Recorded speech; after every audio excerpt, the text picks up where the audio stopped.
Hello, welcome to this podcast pilot. I'm very excited to be launching this podcast, looking at insights and latest trends to help employers attract, develop and retain great people with me, Polly Rathbone Ward. We're going to look beyond traditional styles of management to bring new, innovative and people-centred ideas to forward-thinking businesses that want to shape a new future where people can thrive at work. Today, I'm absolutely delighted to be celebrating World Menopause Day with this conversation recorded with Lauren Chiren, an expert on supporting women going through menopause and how workplaces can support women going through this stage in their lives. So welcome, Lauren. Thank you so much for speaking to me today. This is a really important and topical issue, and I think what you have to say will be fascinating for lots of people. Would you mind talking through your background and perhaps how you come to do what you do? Yes, of course. So without giving you War and Peace, I went to university at 16 to do double maths and computing and came out with a psychology degree. So that kind of sets the scene for the twists and turns that my life has taken. I've always set off in one direction and then somehow or another ended up doing something entirely different. And that's no different with what I'm doing now. So I've got 12 years global operations roles working in mostly service-led businesses. Then I retrained as a personal trainer, sports therapist, nutrition advisor, and I worked with people like Dustin Hoffman, Anastasia, and a lot of people working backstage or, launching books or albums, working at big events with athletes. And then I had 10 years almost as a senior exec in financial services. And that's where I became the go-to female leader for women coming through the organization and found myself sitting in the middle of a board meeting, unable to get the word plan out of my mouth. As a program director, that was a little bit tricky. And to cut a very long story short, because I think we'll probably go into it in a bit more in a minute, I basically left my job as a senior exec in financial services, believing I had early onset dementia. And when I went to my doctors over the next 3 months, I discovered I had just been through menopause. And that was the moment when I literally sat in my doctor's surgery, punched the air with joy, and I was the happiest menopausal woman in Bristol because it meant I didn't have early onset dementia. So that was the moment when I really thought, okay, I can't be the only one. No, absolutely. And, a lot of people go through this. And so I wonder why the symptoms are not so talked about or known about. And it was such a surprise to you that you thought you had early onset dementia. That is a terrible thing to happen. What a shock. I think at the time I felt really stupid for having not realized I'd just gone through an entirely natural life stage. However, if you think about it, my generation are not educated, haven't been educated on menopause. Our doctors presently aren't trained on menopause. Often they'll only have between half an hour to 5 hours training on menopause in the entire 10 years they train as a doctor, as a GP. And it's just something that women historically dealt with quietly in the privacy of their own home. They weren't out in the world using their voice and using their talents and skills in the way that we are now. So in the UK, for example, there's over 13.5 million women on their menopausal transition right now. That is a lot of women. 51% of the population are female, and every single one who lived that long are going to go through this.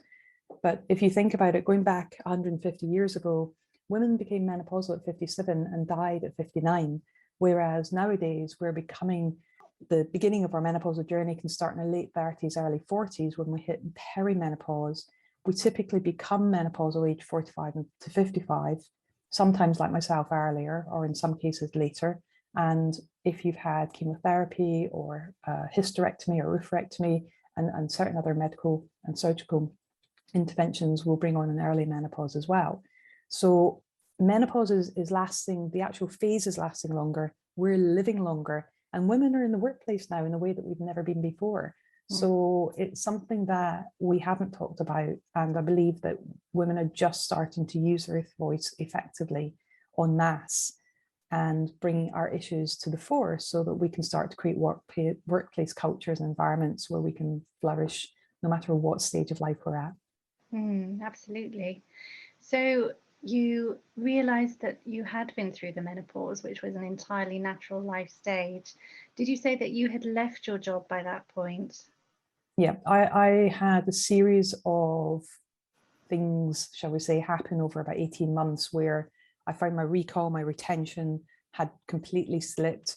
There was one night I drove home and completely forgotten I'd even been at work. I turned around to go back to work at 6 o'clock at night, thinking it was 6 o'clock in the morning. Oh, wow. And there was one occasion I was sitting holding the arms of a chair, staring at the clock on the wall during a 45-minute meeting, waiting for everyone to leave the room so that I could use the wall and kind of Marcel Marceau, use my hands on the wall to find my way back to my desk, because my heart was racing outside of, my skin. I felt like people could see my chest vibrating because I was having palpitations.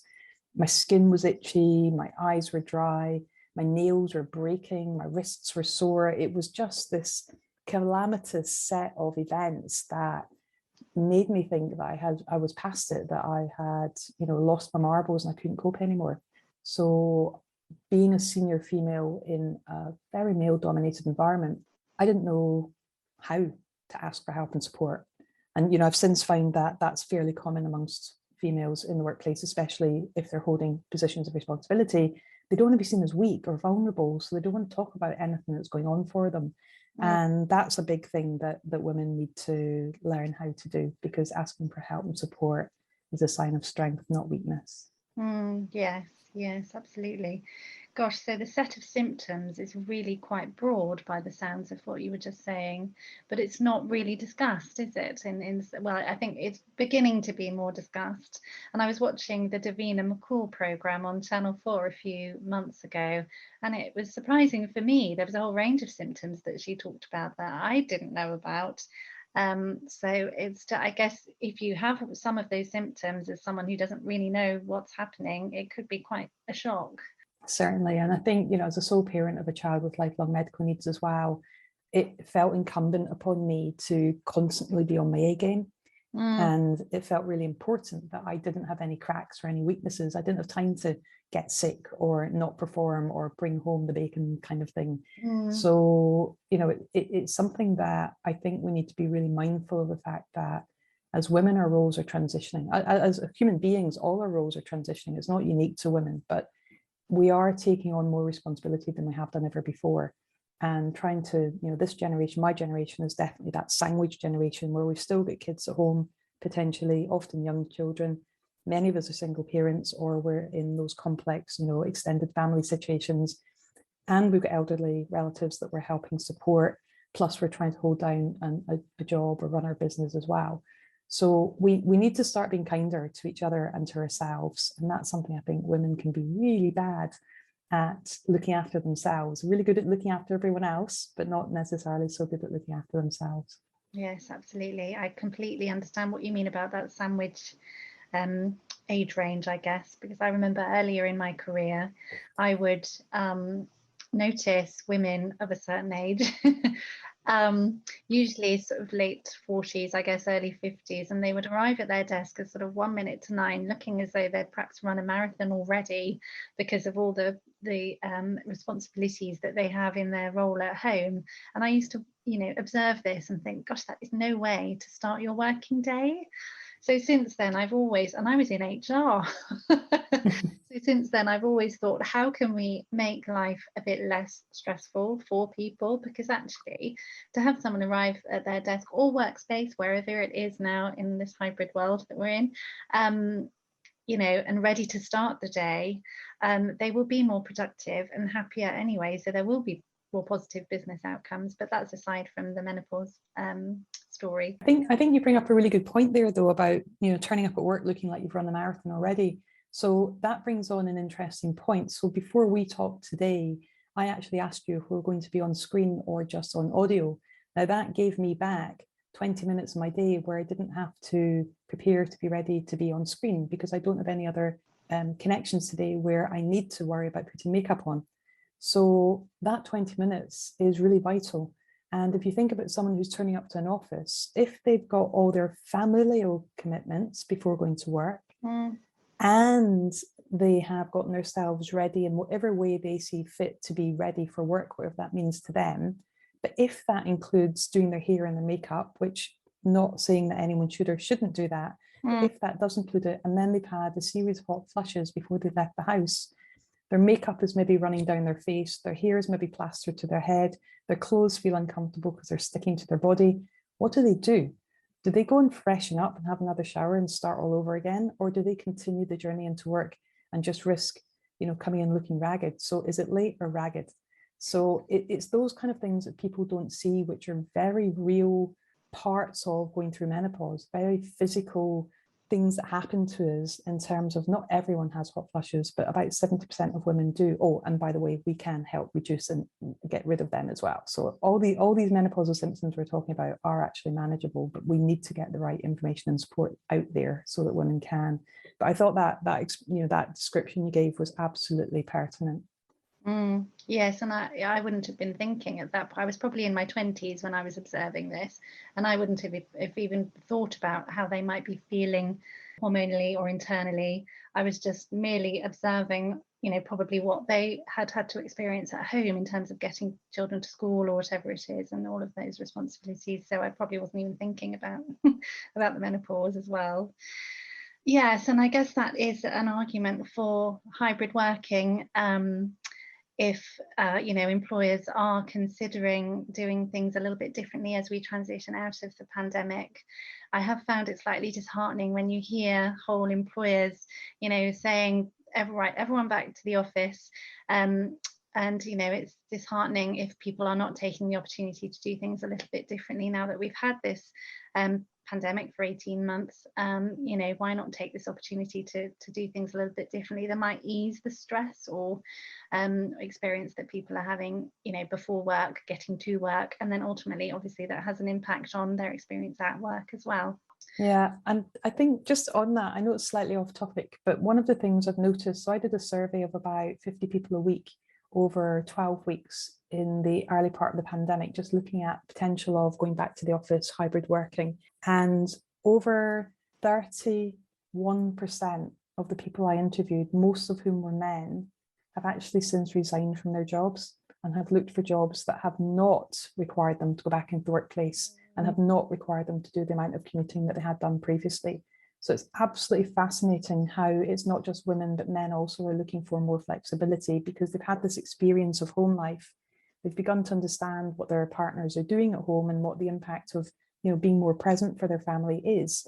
And many are choosing to be there more. So I think we're going to see some unprecedented shifts in the workplace going forward, things that perhaps we haven't even thought about yet. I think so. I hope so. And that's really interesting, that statistic. Yeah, really interesting. I think we have to be mindful of who actually is taking up hybrid working, because there's something at the back of my mind thinking, if it is women who are more likely to do that because actually it takes the pressure off them with the school run and rushing into an office, as we've just been discussing. If it is going to be more women, employers have to be mindful of making sure that there is equality of opportunity for those who are working remotely and in the office. But that's really interesting that you mentioned about men as well. That's really interesting. Can I just go back a little bit? You were talking about, you were in a male-dominated environment, and so it was difficult for you to speak to anyone, to sort of tell people what was going on for you. Was there anybody that you told or that you could tell that you were going through this experience? Well, I didn't know what I was going through. So I think that's the key thing here, is that I was continuing to deliver out of my skin at work. So I had built an amazing team. They were phenomenal. They continued to deliver. They continued to do everything and more that was asked for of them. And so the performance in the area that I managed was exceptional. And we were rewarded for that. So there was nothing that said to me anything was wrong. There was no one telling me that there was a problem. I knew that there was a problem when I went on holiday and was with my son in Iceland and had a laugh and a joke every day for a week. And on the last night of the holiday, I sat bolt upright in my bed and I suddenly realized that I'd slept every night for a week. I'd laughed and joked. I had fun. And it dawned on me that things had not been right over the last 18 months because I hadn't slept. And I would wake up with night sweats on the occasions I did fall asleep. And night sweats are not just getting a bit warm and sticky. Night sweats are like you have had a shower, to the point where I had a series of towels that I used to just every time I'd night sweat, whip one towel out, put another towel, to lie on top of a towel to protect the mattress, because you're literally drinking so much water just to replace the fluids that you're losing. And my concentration, passing out in the office and thinking that you're going to faint. Actually, one of my staff members caught me one day, and it was hysterical because we had an open plan office, about 200 people. And there am I, legs akimbo, up in the air. And this guy's holding my head up and telling me, just to breathe and concentrate and breathing slowly. And I'm wearing a skirt suit in the middle of this open plan office. It was, but it's things like that. You can't plan for something like that. Oh. So it's important that we do start talking about this.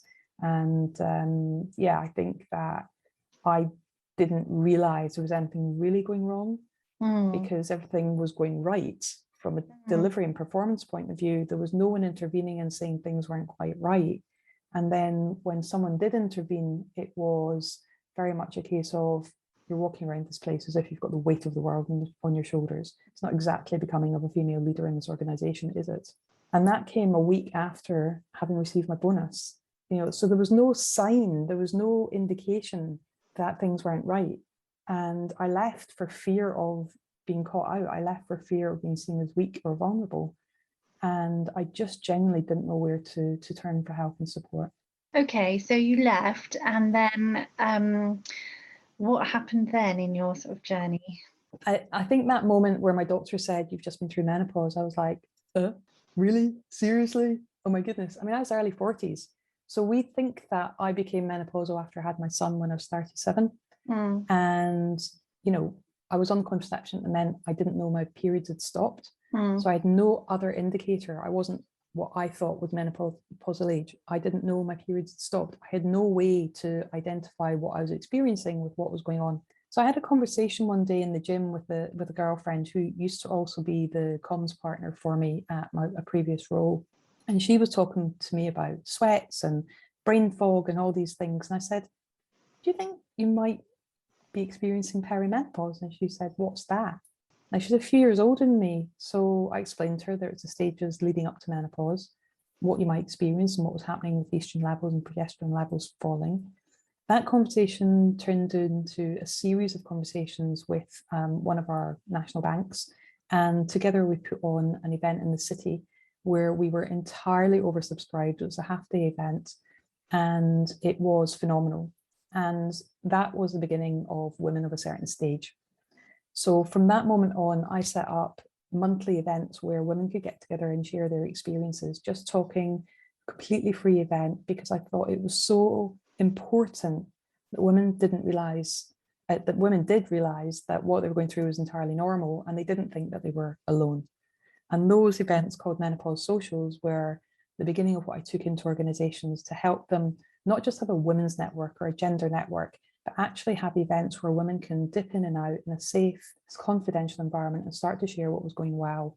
And that led to me then talking to employers about what menopause is, why it's so important to be menopause supportive, and why that's business savvy and impacts the bottom line. Because the more I researched, the more I discovered that women were leaving work in droves in their 40s and 50s because they couldn't get the help and support they needed to manage all of life's challenges, the biggest one of them being menopause. So that's how Women of a Certain Stage came about. Amazing. So you set up Women of a Certain Stage, which educates employers and supports women. So what is your offering to clients? What are the services that you offer? Yeah, so I think in terms of the offering, I like to meet my clients. I don't want to kind of impose a certain way of working, but what I think is really important is organizations understand their statistics and they analyze the impact of menopause on their organization and in the entire employee journey, actually. So I invite businesses to look at how many women are 40 to 55, how many people are managing them or they're managing, how many perhaps grads are still working at home, or people in their teens and 20s are still living at home with potentially a mother going through that age. And also, how many people have you got in the organization who are potentially living with someone as a partner? And that will help you understand how many people are being directly and indirectly impacted by menopause. So with that number, normally we'll come up with a number of somewhere between 82 and 100%. So the kind of low mid 80s tend to be organizations in the engineering, in the more male dominated environments. And then the 100% tends to be, talking about local councils or housing or care, or even in some cases banking, because we know that often we've got, 40, 60, 70% of women in the lower ranks up to middle management, and then those numbers switch around. So then it's about getting senior stakeholder engagement, helping people really understand the business case, the legal case, the demographic case of why organizations need to start talking about menopause. Then from there, we'll develop a strategy. And that varies, each organization strategy varies. So we might do a general awareness session, and then from there do some surveys to understand what the appetite is to do more. Always advocate doing line management training. Now, whether that's just me coming in to do line managers training, and we touch on mental health, we touch on sensitive conversations, confidential conversations, we look at communication skills using DISC, for example. We might do some bias awareness, just so that people can remove any thoughts they might have about what menopause really is. And I might come in and train people, or I might come and do train the trainer. I also invite people to have allies or buddies, whatever is going to be the most effective route for them, depending on the culture. And then more and more organizations now are creating policies or guidance documents.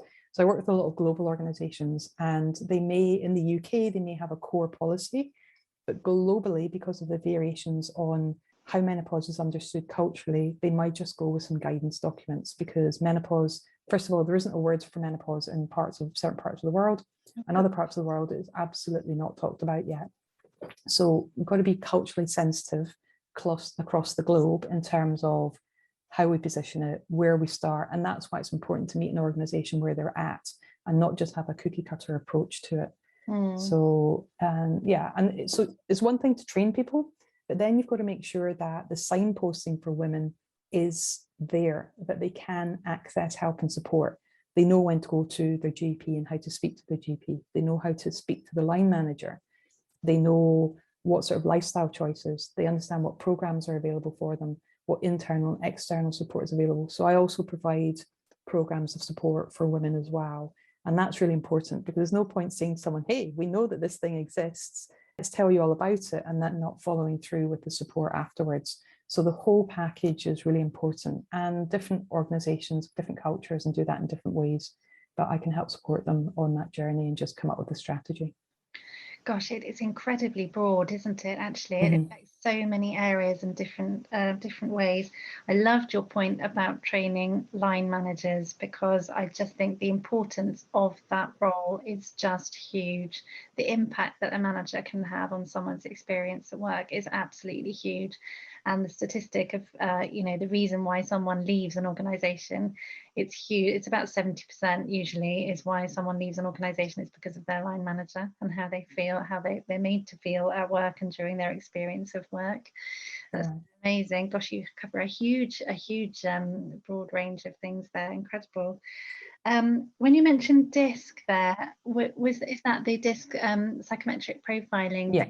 Yeah, okay, so you're talking about sort of communication styles, understanding how other people prefer to communicate and be communicated with, so that you're communicating in a way that should be understood by that person. Okay, great. And I think it's interesting, because often I'm talking to organizations, and as I said, I work with quite a lot of global organizations in a number of different sectors, but I do also work with local companies and smaller companies as well.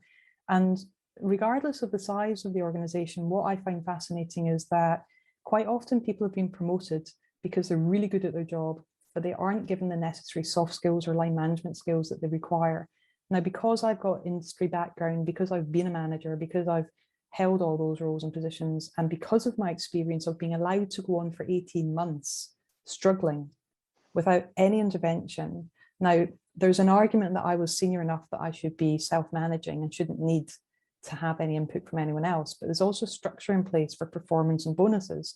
Along that way, there is still, no matter what level in the business you're at, there's still a responsibility, if you're managing someone else, that you need to be communicating with them regularly to be able to say, this is where you're at in the barometer of performance.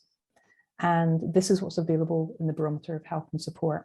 Mm. So the reason that my training isn't just this is what menopause is and this is how you have conversation about it, the reason I go into the whole broader piece around mental health and communications and behaviour styles and awareness on, you know, their bias, all of those areas, and do that cross-reference with diversity, inclusion and well-being, is because so many line managers don't have that training to start off with.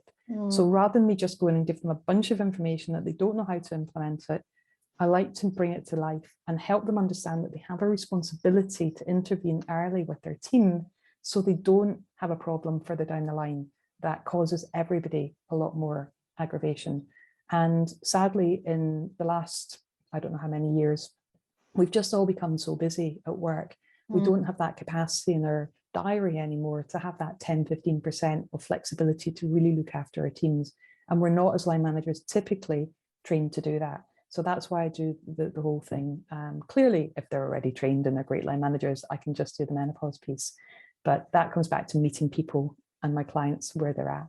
Yeah, indeed. I've also witnessed many people who are brilliant at their job and they get promoted and become a manager of a team, but they don't necessarily get that support in terms of, I mean, it's a whole new skill set, training a team, and they don't always get that level of training unless they're a natural people leader and, you know, don't necessarily need it. But yeah, I have heard quite a few organisations saying, oh yes, we're going to implement a menopause policy.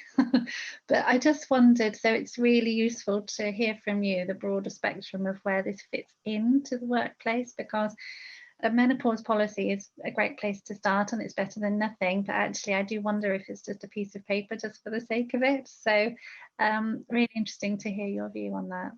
Yeah, and I think that's a really good point. So a policy in a document, in a file, in a folder, in a system, potentially a system that's being upgraded for, you know, those things are great for those that have got the types of brains that know how to dig and look for that type of information. But like we were just saying, people are so busy. We need to let people know, we need to communicate this stuff on a regular basis. For me, menopause fits in every aspect of the employee journey. So when you're looking at designing a job, when you're doing the job spec and the people spec, you need to have menopause in mind. When you do the advert and the recruitment process, you need to have menopause in mind. Maybe, and I know this isn't relevant for all jobs, but maybe you want to send the applicant their questions 24 hours in advance. Maybe you want to give them an opportunity to respond by recording on video what their answers are going to be, so they don't feel that pressure of being at the end of a Zoom or going and traveling to see people because of either menopausal symptoms or family commitments, whatever it is that's going on for them. So everything from job design through recruitment, onboarding, at what point do you mention that you're menopause savvy? Because that individual is either going to be managed by, or going through menopause themselves at some point. So if it's a bloke, then we need to know if it's someone that's not going to go through menopause, then they need to understand how to work with someone who is going through menopause. If it's someone that is going through menopause, they need to take responsibility for how they look after themselves during that phase and access help and support. So we need to put that in.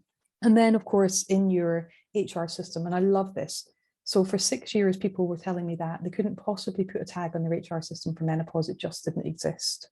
Well, guess what? COVID came along, and guess what? Every HR system suddenly had a tag for COVID. So I know now that that's just not true. And I've done a lot of HR transformation work anyway, so I knew it was perfectly possible. But people don't know, so therefore they don't believe it can be done. So we need to think about absence policies, attendance policies, and how they're going to manifest. We need to be thinking about what is our occupational health, what is our EAP, our employee assistance programs. Are they actually supportive of menopause? Have their people been trained on menopause, or do they just have nurse practitioners who will do an assessment, a nurse-led assessment, and then someone is diagnosed with stress and anxiety when actually they've completely misdiagnosed menopause? So we need to be looking at the full employee journey. And then again, you know, through promotions, again, if we're pushing people through promotions, if we want women to come through the organization, we know that women are stepping into the most senior roles in their late 30s, 40s and 50s. This is when perimenopause, menopause is going to happen. So we have to, if we're serious about having equity with women in the organization, if we're serious about closing the gender pay gap and increasing productivity and employee engagement, we have to provide this type of information at work. We have to be menopause savvy. So for me, again, exit strategy, exit interviews, which most companies we know are extremely poor at doing. We want to be gathering that information to find out if someone's left because they haven't had that support. And exit interviews, I often wonder why employers don't do exit interviews, because there's such a rich source of potential information that can help them improve their entire employee journey and reduce their attrition rates, that I'm always curious as to why that's something they don't invest in. But, I'm going off into a different field, but it's all relevant, I think, to the question you asked in terms of where does menopause fit? Wellbeing strategy, diversity and inclusion, every network, everywhere. It belongs everywhere. Absolutely amazing. Yeah, I completely agree with you about exit interviews. I mean, why, if you've got the opportunity to gather feedback, why would you not? It can help you improve things for the future, and it can inform you as an organization as to where to invest in as well in the future. I think quite often employers kind of know what they should be doing.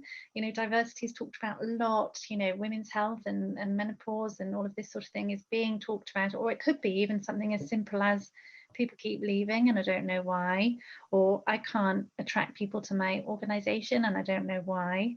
Well, actually, people are looking for a bit more than just a job and a paycheck now.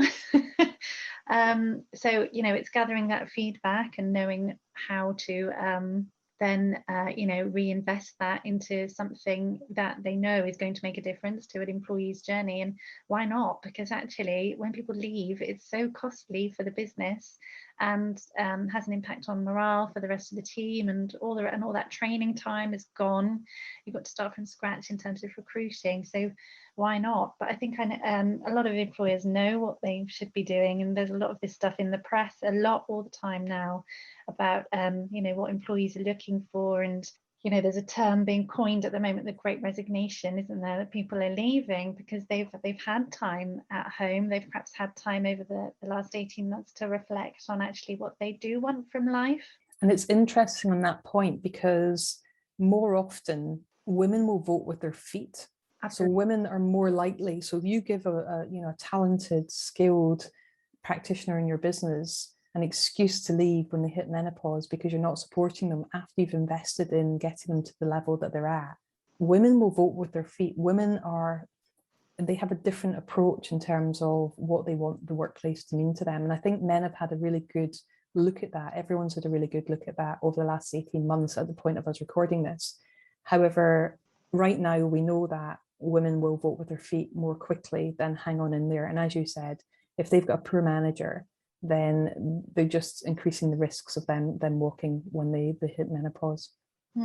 Yeah, indeed. I read recently that the number of cases in the employment tribunal has increased over the last few years, with women citing menopause as, they've been treated unfairly, or they've been, they've suffered discrimination or been treated unfairly and therefore have left.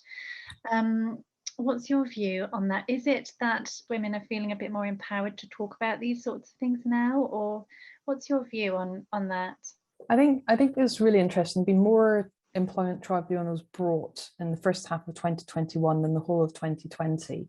And there are an increasing number of successful tribunals citing menopause now. So whether that's under the Equality Act as a protected characteristic of sex or age or disability being the most common one, or simply under bullying and harassment, where people are just making jibes and jokes and continually making comments about someone's physical or psychological condition as a result of them going through menopause, whether the perpetrator is aware of that or not, but if they are continually and consistently making comments about it, or indeed under health and safety. Employers have a duty of care, and if any of those things aren't in place, then women have the opportunity to be able to cite any of them should things not be handled correctly. And if you go back and look at some of the Surrey Police had a case brought against them, which they actually won because they had followed their own processes and procedures. That was Tiffin versus Surrey Police. And then another one, which is, when you look at the Scottish Courts and Tribunal Service, for example, they absolutely, couldn't have messed that. These are just being referenced because they're ones for people to go and have a look at. Or BT versus Marchant, they're all really good cases for people to have a look at. And it is just increasingly clear that we have to understand menopause. We have to have really clear guidelines on how it's got to be managed at work, and we have to stick to them. What I see increasingly, and sadly, a lot of my business, my one-to-one coaching business, comes in from employment lawyers who are handling cases for some form of discrimination, or because someone has been managed out, in a constructive case. And often I will be part of the settlement. So coming to me to work to regroup and get themselves set back up again is often a point that I see where the settlement agreement's gone in place, and I'm seeing more of that. So I've expanded my team now to be able to handle them. So what that also tells me is that there is a potential group of women out there who could be taking cases forward, but because they are feeling weak or vulnerably, they're just trying to protect their own mental health, get a settlement and walk away. And those cases that I know both sides in terms of what's been going on are really scary, because there is an awful lot of bullying, harassment going on out there and mismanagement. So if I'm seeing personally in one little corner of the UK, I'm working with people globally, but the number of cases I'm seeing coming through that are being referred to me to support women is far in excess of the tribunals. And every single one of these could have gone to tribunal according to their employment lawyer. So I think that we're only really beginning to see the tip of the iceberg. Gosh. And there's 2 parliamentary inquiries. There's an inquiry by the Fawcett Society, the Banking Commission and Standard Chartered, all looking at menopause in the workplace and whether the Equality Act goes far enough, whether menopause should be a protected characteristic, for example. So I think the next 6 months or so, when these are all published, and depending on when you're listening to this, clearly this already, you may know the outcome. However, at the time of recording, it's going to be fascinating to see what comes up over the next few months in terms of UK legislation and regulations for menopause at work. That's fascinating. Thank you for that. And for those particular cases as well. That's really interesting. Thank you. Wow. Great. I just wanted to ask you, if you don't mind, just for employers, because I do try and make this quite practical, so that there's some practical information for employers there as well. What are some of the symptoms of the menopause that employers should perhaps be looking out for that they may not have considered? So I think the whole area of recall and retention is clearly going to impact anyone at work. And in terms of looking out for what's going on with your employees, I think if someone has come back from cancer treatments, if they've had a hysterectomy or a nephrectomy, be aware that they may not have been prepared to go into sudden onset menopause, which can feel like being hit by a truck. So first of all, anyone in that case, that situation, please be prepared to support them. And their symptoms are very likely to be very sudden onset and quite severe. So that's one category that you need to be aware of. General symptoms, it does come down to that memory, that brain fog, that ability to need more time and spaciousness to be able to plan. So you might see that in small errors creeping into someone's work, or them not turning out the type and volume of work that they did do previously. If you're noticing behavior changes, especially if someone's beginning to withdraw, someone who was otherwise quite involved in socializing or quite vocal in meetings, if you notice that people are beginning to withdraw in any way, shape or form, I mean, these are just general good top tips, but they're very pertinent for menopause. If someone's having lots of hot flushes or asking for a fan in their desk, or they kind of being more achy, they're struggling to get up and down stairs, or their knees are hurting suddenly where they haven't done before, these are really good and obvious signs as well. I mentioned palpitations that I went through.